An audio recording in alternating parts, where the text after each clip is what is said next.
नमस्कार, स्वागत है आप सभी का हमारे खास कार्यक्रम मसला में। मैं हूं आपके साथ शावनी पटनायक। बुलेटिन की शुरुआत कर लेते हैं। आम आदमी पार्टी के लिए मुश्किल वक्त है। भाजपा कांग्रेस की ओर से सीएम अरविंद केजरीवाल पर बढ़ते दबाव के बीच जेल में बंद 2 बड़े मंत्रियों को इस्तीफा देना पड़ा।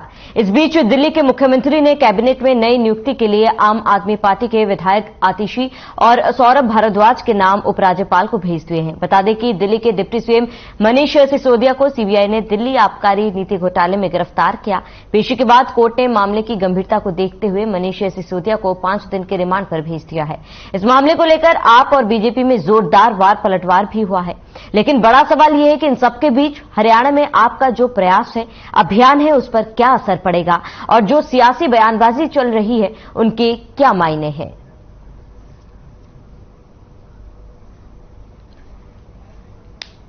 तो दिल्ली में शराब घोटाले पर संग्राम लगातार जारी है और ऐसे में डिप्टी सीएम मनीष सिसोदिया को इस्तीफा देना पड़ा है और लगातार भाजपा द्वारा दबाव देने के बाद 2 बड़े नेताओं को इस्तीफा देना पड़ा, जिसके बाद नई नियुक्तियां भी हुई। और फिलहाल आपको बता दें कि दिल्ली में शराब घोटाले पर लगातार संग्राम जारी है और ऐसे में इन सभी के बीच बड़ा सवाल यह है कि हरियाणा में आप द्वारा जो प्रयास किए जा रहे हैं, जो अभियान चलाए जा रहे हैं और ऐसे में चुनाव में बेहद कम समय बाकी है, उसका क्या असर जो है वो पड़ेगा। और इसके साथ ही ये भी जानेंगे कि पार्टी पर क्या असर पड़ेगा और वहीं किस तरीके से हरियाणा में आम आदमी पार्टी पर इसका कितना असर पड़ेगा, ये देखना बहुत ही महत्वपूर्ण होगा। आपको बता दें कि दिल्ली में शराब घोटाले पर लगातार संग्राम जारी है, पार्टियों के बीच बयानबाजी भी चल रही है। इसकी सियासी मायने क्या है ये भी हम जानेंगे और हमारे तमाम गेस्ट हमारे साथ थोड़ी देर में जुड़ जाएंगे, जिनसे हम विस्तार से चर्चा करेंगे और जानेंगे कि इस मुद्दे पर उनका क्या कहना है। वहीं इस मुद्दे पर हमारे मेहमान हमारे साथ जुड़ चुके हैं, उनका परिचय करा देती हूं। प्रवीण अत्रे जी बीजेपी प्रवक्ता हमारे साथ जुड़े हुए हैं, विजय कौशिक जी कांग्रेस प्रवक्ता हमारे साथ जुड़े हुए हैं, सुखबीर तंवर जी आप प्रवक्ता हमारे साथ जुड़े हैं। आप सभी मेहमानों का बहुत बहुत स्वागत है। सबसे पहले सुखबीर तंवर जी आपका रुख करूंगी। सबसे पहले मेरा यही सवाल है, क्योंकि जिस तरीके से फिलहाल आम आदमी पार्टी के लिए संकट जो है वो गहराता हुआ नजर आ रहा है, लेकिन इन सबके बीच हरियाणा में जो अभियान, जो प्रयास आम आदमी पार्टी द्वारा चलाए जा रहे हैं, इसका क्या असर जो है फिलहाल देखा जाएगा? देखिए श्रावणी, सर्वप्रथम जो आज पंचायती राज प्रतिनिधियों पर सरकार ने लाठीचार्ज करवाया है, आम आदमी पार्टी इसकी कड़े शब्दों में निंदा करती है। इसके अलावा मैं हर खबर हरियाणा के माध्यम से राष्ट्र और खासतौर पर जैसा कि आपने जिक्र किया, हरियाणा वासियों को अर्ज करना चाहूंगा, आज राष्ट्र चुनावी वर्ष में प्रवेश कर चुका है, 1 वर्ष के करीब समय है और विगत की जो 9 वर्षों से ज्यादा की विफलताएं भारतीय जनता पार्टी सरकार की रही हैं, चाहे उसमें जो 15 लाख का वायदा था, चाहे उसमें काला धन वापसी की बात, चाहे हर वर्ष 2 करोड़ रोजगार देने की बात थी, चाहे महंगाई से निजात दिलाने की बात थी और चाहे डॉलर के मुकाबले में रुपए के अवमूल्यन को जिस प्रकार से मोदी जी ने उस वक्त मुद्दा बनाया था, चाहे वो विषय था, चाहे संवैधानिक संस्थाओं की गरिमा में जयपुरनीय केस इस 9 साल के समय पहुंची है, चाहे वो इश्यू है, चाहे अडानी प्रकरण, इन सब से ध्यान हटाने के लिए सीबीआई और ईडी का प्रयोग करके भारतीय जनता पार्टी की सरकार निरंतर विपक्षी दल के नेताओं के खिलाफ अपना अभियान चलाए हुए है। इसके अलावा जो विषय आपका था उसमें मैं कहना चाहूंगा, राष्ट्र में शिक्षा क्रांति के जनक मनीष सिसोदिया के विरुद्ध कोई चर्चा नहीं है, नहीं तो इतने लंबे समय तक किसी को अरेस्ट होने से नहीं रोका जा सकता था। और आपके माध्यम से कहना यह भी चाहूंगा, 7 POC एक्ट जो है उसमें कोई रिकवरी नहीं है तो कैसे उसको साबित करेंगे। इसके अलावा कि आज हम जिस प्रकार से हरियाणा के चैनल पे बात करते हैं, जिस प्रकार से कोविड काल में कार्य संरक्षण में थानों के मालखानों से और L1 के गोदामों से जिस प्रकार से सरकार के संरक्षण में राष्ट्र में, लेकिन मेरा सवाल ये है कि आम आदमी पार्टी का हरियाणा में क्या असर पड़ेगा इन सबके? मेरा सवाल ये है आपसे, आप सुन लीजिए पहले, मैं बता रहा हूँ, मैं आपकी बात कर रहा हूँ, पर जिस विषय पे आया है उसका जवाब तो सुने, रखे। जिस प्रकार से L1 और थानों से शराब की तस्करी सरकार के संरक्षण में हुई और जिसमें एफसीटी का आपकी सरकारी एजेंसियों का जिस प्रकार का विषय रहा, उसमें क्या तो आज सीबीआई की जांच की जरूरत है, तो हरियाणा का विषय है तो हरियाणा की सरकार के खिलाफ उसमें निश्चित तौर पे कुछ नहीं था। इसके अलावा मैं आप चैनल के माध्यम से कहना ये चाहता हूँ, विगत के 9 वर्षों में जिस प्रकार से भारतीय जनता पार्टी राजनीतिक पुष्टिकरण के तहत आम आदमी पार्टी के अनेक नेताओं को जेल भेज चुकी है, क्या एक को भी 9 वर्ष में सजा हुई? इसके अलावा रही बात आप प्रश्न कर रही हैं हरियाणा के विषय में, निश्चित तौर पे इस प्रकरण से हरियाणा में ये नहीं समस्त राष्ट्र में आम आदमी पार्टी एकमात्र विकल्प बनकर उभरेगी। आज ना कि सिर्फ हरियाणा तो समस्त राष्ट्र भारतीय जनता पार्टी की जो नीति है उनसे तरफ से आगे। ठीक है सुखबीर जी, लौटेंगे आपके पास। बाकी गेस्ट भी हमारे से जुड़े हैं, जरा उनका रिएक्शन जान लेती हूँ। प्रवीण अत्री जी हमारे साथ जुड़े हैं, बीजेपी प्रवक्ता। प्रवीण जी, आपका रुख करूंगी क्योंकि सुखबीर जी को सुना आपने, उन्होंने कहा है कि इससे आम आदमी पार्टी को कोई नुकसान नहीं होगा, बल्कि एक विकल्प के तौर पर वो उभरेगी और हरियाणा में आगे आएगी।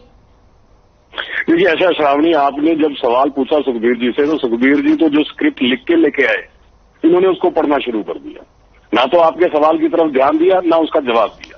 अपनी लिखी स्क्रिप्ट, और ये आम आदमी पार्टी ने अपने सभी प्रवक्ताओं को एक लिख के स्क्रिप्ट दे रखी है और पिछले 8 साल से है ये। जिन बातों का जिक्र सुखबीर जी यहाँ कर रहे थे, 8 साल से लगातार आम आदमी पार्टी के प्रवक्ता नेता बार बार चैनल पे आते हैं और इस स्क्रिप्ट को पढ़ते हैं। ये कहते हैं कि भारतीय जनता पार्टी का वायदा, असली बात तो बोली नहीं। जो भारतीय जनता पार्टी का वायदा था कि भ्रष्टाचार को जड़ मूल से खत्म कर देंगे, उसका जिक्र नहीं करती। और कलाकारी देखिए आम आदमी पार्टी के प्रवक्ताओं की, जब बात होती है शराब घोटाले की, तो कहां से बात शुरू करते हैं कि शिक्षा नीति के प्रणेता अरविंद केजरीवाल जी कह रहे थे कि जिन्होंने शिक्षा व्यवस्था के अंदर अंतर्राष्ट्रीय स्तर पे आयाम साबित। अरे भाई, यहाँ पे शराब घोटाले का जिक्र हो रहा है। जिस विभाग के मंत्री थे मनीष सिसोदिया जी, जो शराब के ठेकों को, शराब के व्यापार को कंट्रोल करता है, एक्साइज एंड टैक्सेशन, हम उसके घोटाले की बात कर रहे हैं, जिसके अंदर सीबीआई ने उनको गिरफ्तार किया है। वो शराब घोटाला है, शिक्षा की बात नहीं हो रही है। उनके विभाग के अंदर शराब का घोटाला हुआ। पहले तो आम आदमी पार्टी के प्रवक्ता इस बात पे ध्यान दे, और कोई मनीष सिसोदिया अकेले नहीं है सामने। आम आदमी पार्टी के दिल्ली के अंदर 1/3 मंत्री जो है भ्रष्टाचार के आरोपी हैं, जिनमें से 2 जेल में है। एक तो जैन साहब जेल में है जो इनके स्वास्थ्य मंत्री थे, और दूसरा मनीष जी जेल में है। और जो कैलाश गहलोत, जिनके ऊपर डीटीसी बस घोटाला जिसकी जांच चल रही है, उसकी जांच अभी चल रही है। अमानतुल्लाह खान, जिनके ऊपर वक्फ बोर्ड घोटाला है, उसकी जांच भी चल रही है। और तो और दिल्ली के एलजी ने, इनके एक नेता है जैस्मिन शाह, उनको तो इसलिए पद से हटाया क्योंकि पद का दुरुपयोग कर रहे थे। पंजाब के अंदर स्वास्थ्य मंत्री इनके जिस तरह से जेल में गए भ्रष्टाचार के मामले में, वो हम सब ने देखा। तो लगातार जो आम आदमी पार्टी ये कहती थी कि हम भ्रष्टाचार के विरुद्ध आंदोलन से उपजी पार्टी हैं, और जिनके पितृ पुरुष अन्ना हजारे, जिनके शिष्य थे अरविंद केजरीवाल जी, उन्होंने क्या कहा? उन्होंने जो चिट्ठी लिखी थी अरविंद केजरीवाल जी को इस शराब घोटाले पे, एक बार आम आदमी पार्टी को जनता के सामने आके अन्ना हजारे की वो चिट्ठी पढ़नी चाहिए कि क्या लिखा था अन्ना हजारे ने। अरे आकंठ आप भ्रष्टाचार में डूबे हुए हो, आपके 1/3 मंत्री दिल्ली के भ्रष्टाचार के आरोपी हैं। और सबसे बड़ी बात, जब हम इस विषय पे चर्चा करते हैं, मुझे लगता है कि आम आदमी पार्टी के प्रवक्ताओं को उन सवालों का जवाब देना चाहिए जिन सवालों का जवाब जनता भी चाहती है और सीबीआई भी चाहती है सिसोदिया साहब से, कि आपने शराब पॉलिसी को क्यों बदला। दूसरा, अगर वो शराब पॉलिसी इतनी अच्छी थी जिसकी पैरवी सब आम आदमी पार्टी के प्रवक्ता के चैनल पे करना शुरू कर देते हैं, तो जैसे ही सीबीआई ने जांच शुरू की, आपने पॉलिसी वापस क्यों ली। तीसरा, कि आपने शराब व्यापारियों की कमीशन 2% से 12% क्यों की। चौथा, दिल्ली में आपने जो 21 ड्राई डे, मतलब वो दिन जब शराब नहीं बिक सकती, उनको घटा के 3 दिन क्यों किया। और वो भी देखिए मनीष सिसोदिया के एक नोट पे किया गया, जबकि ग्रुप ऑफ मिनिस्टर जिनकी सामूहिक जिम्मेवारी होती है, जिनको ये अधिकार होता है, ना तो उनकी इजाजत ली गई, केवल मनीष सिसोदिया के एक नोट पे जो ड्राई डे की संख्या घटा दी। जो शराब खरीदने की आयु, वो आपने किसके कहने पे कम की। ये कुछ सवाल हैं इन सवालों का जवाब दे आम आदमी पार्टी के प्रवक्ता। जी, बजाय इधर उधर की बात करने के मुद्दे पे रहे कि शराब का घोटाला हुआ। और सबसे महत्वपूर्ण चीज, मनीष सिसोदिया के सेक्रेटरी जिन्होंने बाकायदा 164 के बयान में स्पष्ट बताया कि पॉलिसी के अंदर बदलाव करने के लिए मनीष सिसोदिया ने उनको अरविंद केजरीवाल के घर पे बुलाया, जिन्होंने ये भी बताया कि व्हाट्सएप के जरिए पॉलिसी का ड्राफ्ट उन व्यापारियों तक पहुंचाया गया जो दिल्ली के एक होटल में ठहरे हुए थे। जी, उनकी सुविधा अनुसार पॉलिसी के अंदर बदलाव किए गए। तो इन सब बातों का जवाब देना चाहिए आम आदमी पार्टी। ठीक है प्रवीण जी, मैं लौटूंगा आपके पास। विजय कौशिक जी हमारे साथ जुड़े, जरा उनसे उनका रिएक्शन जान लेती हूँ, फिर लौटूंगा आपके पास। विजय कौशिक जी, आपका रुख करूंगी, क्योंकि देखिए बीजेपी प्रवक्ता को सुना आपने और वही आम आदमी पार्टी के भी प्रवक्ता को सुना। आपका क्या मानना है? और इसके साथ ही आपसे भी ये जानना चाहूंगी कि आपको क्या लगता है कि हरियाणा में आम आदमी पार्टी जो अभियान चला रही थी, जो प्रयास पार्टी द्वारा किया जा रहा था, उस पर कितना असर पड़ेगा? रामलिंग जी, पहले तो आपको इस साजिश को समझना पड़ेगा कि ये साजिश है क्या। ये वही अरविंद केजरीवाल हैं जो मोदी जी के पीछे पीछे बनारस तक चुनाव लड़ने जा पहुंचे, और जब से इनकी आपस में मिली भगत हुई उसके बाद में आपको कहीं केजरीवाल जी मोदी जी के खिलाफ संसद भवन के बाहर या कहीं और कभी बैठे हुए कभी नहीं दिखाई दिए होंगे। जहां तक आप ये कहेंगे कि मिली भगत है तो फिर इनके मंत्री की गिरफ्तारी कम। तो आप देखिए, केजरीवाल जी व्यक्तित्ववाद का शिकार हैं। क्या आपने किसी मुख्यमंत्री को देखा है कि उसने अपने मंत्री को, एक मंत्री को 18 विभाग दे रखे हों? तो मनीष सिसोदिया कोई मंत्री नहीं थे, वो तो बलि के बकरे थे। अब नए बलि के बकरे तैयार हो जाएंगे। क्यों? क्योंकि केजरीवाल जी दिखाना चाहते हैं कि मनीष सिसोदिया एक शरीफ आदमी है, उनको बीजेपी ने फंसा दिया। तो यानी कि मनीष सिसोदिया के नाम पर जो एक कहते हैं ना कि भी हमदर्दी जो लूटना चाहता है वो केजरीवाल लूटना चाहते हैं। जबकि मनीष सिसोदिया की आड़ में गलत काम किसने किया? केजरीवाल ने। क्या किसी मंत्री की इतनी हैसियत है कि भाई वो मुख्यमंत्री को बताए बगैर या मुख्यमंत्री से मिली भगत के बगैर इतना बड़ा कई सौ करोड़ का शराब घोटाला कर दें? संभव ही नहीं है। केजरीवाल जी इतने घाट पॉलिटिशियन है राजनीति के अंदर कि जो भी उनके समकक्ष खड़ा होता है उसको बड़े आराम से किसी न किसी बहाने से निपटा देते हैं या निपटवा देते हैं। और ये एक रिकॉर्ड है, इनका पिछला रिकॉर्ड देख लेना कि जिसको शरीफ कहते हैं कि भाई सत्येंद्र जैन तो बड़ा शरीफ आदमी है, ईमानदार आदमी है, वो जेल पहुंच जाता है। मनीष सिसोदिया को इन्होंने कहा, वो जेल पहुंच गया। और देखिए इनकी मिली भगत का अंदाजा आप इसी बात से लगाइए। केजरीवाल ने शुरू में ही घोषणा की थी कि देखिए भाई, हमारे मंत्रियों पर छापे पड़ने वाले हैं, हमारे मंत्रियों के खिलाफ FIR दर्ज होने वाली है। जो जो कहते रहे वो काम होते रहे। अब उन्होंने पहली घोषणा कर दी कि भाई हमारे मंत्री को गिरफ्तार किया जाने वाला है, मंत्री गिरफ्तार हो गया। तो ये इनकी इतनी जबरदस्त मिली भगत है। पहली बात तो ये। दूसरी बात ये कि ये लोग दिल्ली के लिए खतरा बन गए। पहले जब दिल्ली में प्रदूषण होता था तो केजरीवाल जी कहते थे ये तो पंजाब की पराली का धुआं है। अब जब पंजाब में सरकार आ गई तो अब कोई पंजाब का धुआं दिल्ली के नहीं अंदर आ रहा। लोग स्किन कैंसर से मर रहे हैं दिल्ली के अंदर, इतने खराब हालात हैं। चाहे पानी की बात हो, चाहे हवा की बात हो, चाहे उन पर टैक्सों की मार की बात हो, चाहे जल भराव की बात हो। अब पंजाब का ले लीजिए। पंजाब में जब ये चुनाव लड़ने जा रहे थे तो इनके ही पूर्व सहयोगियों ने बताया था कि किस तरह से खालिस्तानियों के साथ मीटिंगें कर रहे हैं, किस तरह से खालिस्तानियों के साथ समझौते। यानी कि विजय कौशिक जी, आप ये मान रहे हैं कि जो कार्रवाई की गई है वो कार्रवाई सही है? सुनिए ना जी। पंजाब में इन्होंने खालिस्तानियों के साथ मिली भगत करके आज देखिए पंजाब को खालिस्तान की आग में झोंक दिया है केजरीवाल ने। और हरियाणा चूंकि पंजाब का एरिया है, पंजाब से अलग हुआ है, तो हरियाणा भी बड़ा सेंसिटिव है। यहाँ भी इस तरह से खबरें मिल रही हैं कि हरियाणा के अंदर भी खालिस्तानियों की आग को भड़काने का काम हो रहा है या होने वाला है। उन परिस्थितियों में केजरीवाल पंजाब के लिए बहुत बड़ा खतरा है ही, हरियाणा के लिए भी खतरा बन गया है। और ये जो आम आदमी के कार्यकर्ता और ये जो नेता है, ये तो बेचारे बलि के बकरे हैं। कहीं पर वो किसी को आगे कर देता है, कहीं पर किसी को आगे कर देता है। ठीक है। और केजरीवाल खुद को ईमानदार कहता है। ठीक है। ये कैसी ईमानदारी है, अपनी तो समझ से बाहर है। लेकिन विजय जी, आप ये मान रहे हैं जो जांच की गई, कार्रवाई की गई है वो सही है? जी, आप ये मान रहे हैं जो जांच की गई है, कार्रवाई जो की जा रही है वो सही है, आप ये मान रहे हैं? देखिए, मैं केवल ये कहना चाहता हूँ कांग्रेस पार्टी की तरफ से कि ये इन दोनों की मिली भगत है। क्योंकि जब पंजाब के खालिस्तानियों के इशारे पर एक शराब घोटाले की शुरुआत हुई थी। जी प्रवीण जी, आ रही हूँ आपके पास। जी ना, कांग्रेस इसके खिलाफ धरने पर बैठी थी पूरी दिल्ली में, यहाँ तक कि बीजेपी के कार्यकर्ता और नेता भी बैठे थे। तो क्यों नहीं उस समय केंद्र सरकार ने एक्शन लिया? ठीक है, क्यों शराब घोटाला होने दिया? क्यों दिल्ली की जनता को शराब में? ठीक है विजय जी, आपके सवालों के जवाब हम प्रवीण अत्री जी से जान लेते हैं। जी प्रवीण जी, आप कुछ कहना चाहते हैं? देखिए, दो बातें हैं, मुझे तो कांग्रेस की समझ नहीं आती। कांग्रेस के नेता हैं अजय माकन, जो हरियाणा के प्रभारी भी रहे हैं, दिल्ली के बहुत बड़े नेता हैं कांग्रेस के, शीला दीक्षित जी की कैबिनेट में मंत्री भी रहे हैं। वो तो बयान देते हैं कि ये ओपन एंड शट केस है भ्रष्टाचार का, ये कार्रवाई होनी चाहिए, अरविंद केजरीवाल को भी गिरफ्तार करना चाहिए, ये तो कहते हैं अजय माकन।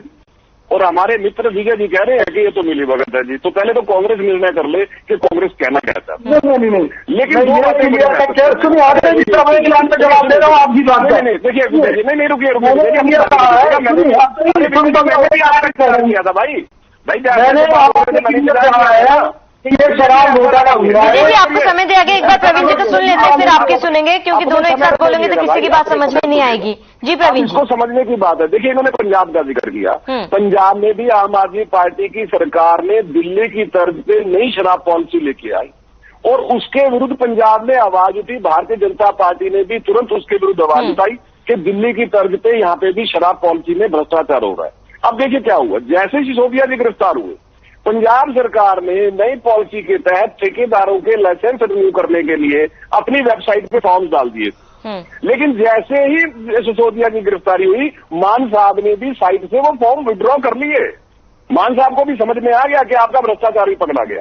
और दूसरी बात, देखिए हमारे संविधान के अंदर धारा 239 AA6, जिसके अंदर बड़ा स्पष्ट कहा गया है कि जो कैबिनेट होती है किसी भी प्रदेश की, उसका सामूहिक जिम्मेवारी होती है उसकी।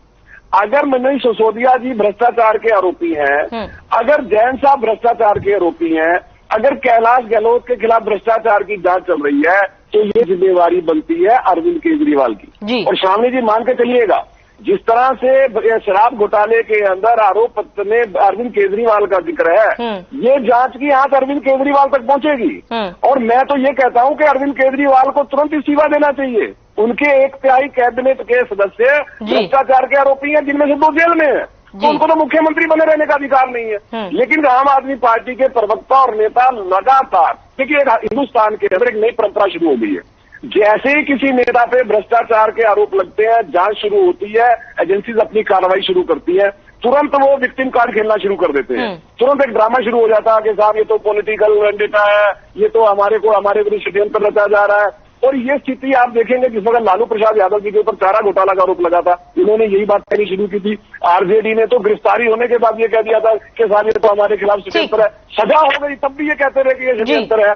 तो ये कहीं ना कहीं लोगों ने एक मॉडल ऑफ ट्रेंडी बना ली है, एक एंटाइटलमेंट का भाव इन लोगों के दिमाग में है कि हम नेता हैं, हम जो मर्जी करें, लेकिन हमारे खिलाफ कार्रवाई नहीं होनी चाहिए। ठीक है प्रवीण जी, आपके तमाम आरोपों के जवाब देने के लिए सुखबीर तनवर जी, आप देखिए, आपने सुना प्रवीण जी को, आप क्या कहना चाहते हैं, क्या जवाब में आप कहना चाहते हैं? देखिए श्रेणी, जिस प्रकार से माननीय सुप्रीम कोर्ट सीबीआई को पैरेटिन केस कह चुका है, उस पैरेटिन केस को आज किसके अंतर्गत काम कर रही है? एक वक्त का तड़ीपार, अधिकृत तड़ीपार, जो देश का दुर्भाग्य है, वो आज राष्ट्र का गृह मंत्री है, उसके नेतृत्व में काम कर रही है। और मुझे बता दें, भारतीय जनता पार्टी के प्रवक्ता, घर, दफ्तर, ठोकर, गांव, रिश्तेदार सब खंगालिया, एक पैसा रिकवर हुआ इस तौर पर नहीं हुआ। और जो अभी संविधान की बात कर रहे थे, इनके मुंह से तो संविधान की बात अच्छी नहीं लगती। जिस प्रकार से एमसीडी पे अप्रत्यक्ष रूप से इन्होंने कब्जा करने का प्रयास किया, उस वक्त संविधान की मूल भावना कहाँ चली गई थी?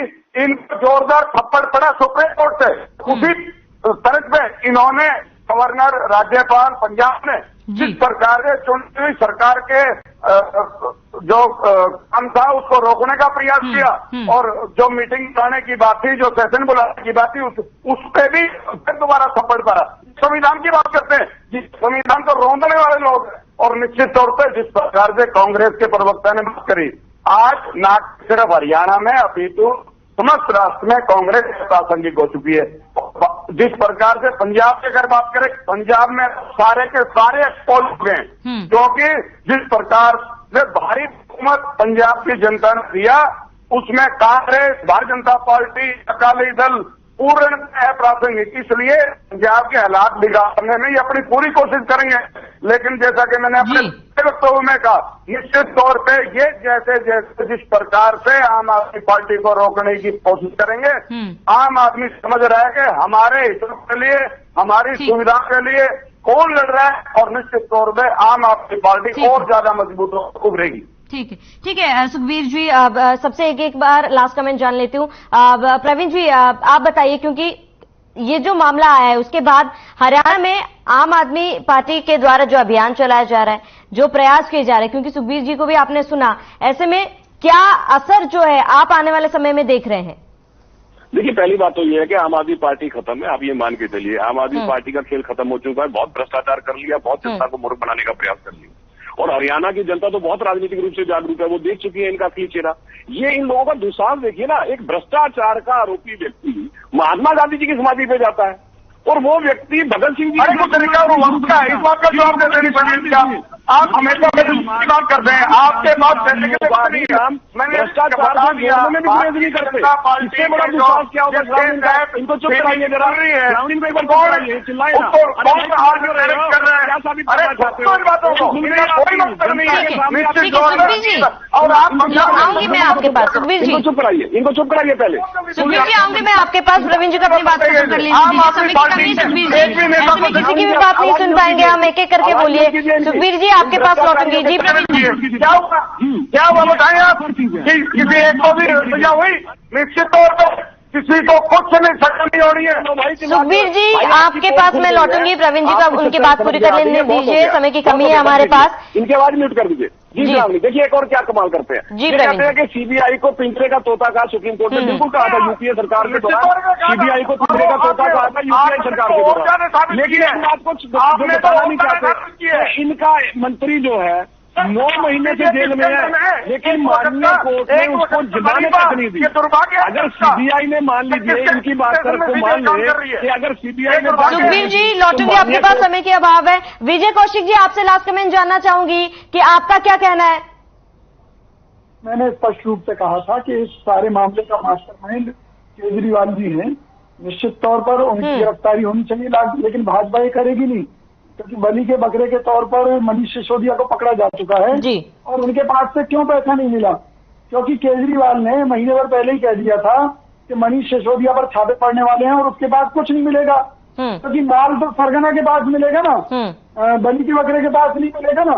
ये लोग हरियाणा के लिए भी भारी खतरा है, पंजाब के लिए भी भारी खतरा है, और देश के लिए भी बहुत बड़ा भारी खतरा है। और निश्चित तौर पर केजरीवाल जी की जगह जेल में है, लेकिन मोदी सरकार की और केजरीवाल जी की मिलीभगत है, इसलिए केजरीवाल जेल नहीं जाएंगे, मुझे ऐसा लगता है। ठीक है विजय कौशिक जी, समय की बेहद कमी है, माफी चाहूंगी, यही रोकना चाहूंगी। आपका जुड़ने के लिए बहुत बहुत शुक्रिया। प्रवीण अत्री जी हमारे साथ जुड़ने के लिए बहुत बहुत शुक्रिया। सुखबीर तंवर जी हमारे साथ जुड़ने के लिए आपका बहुत बहुत शुक्रिया।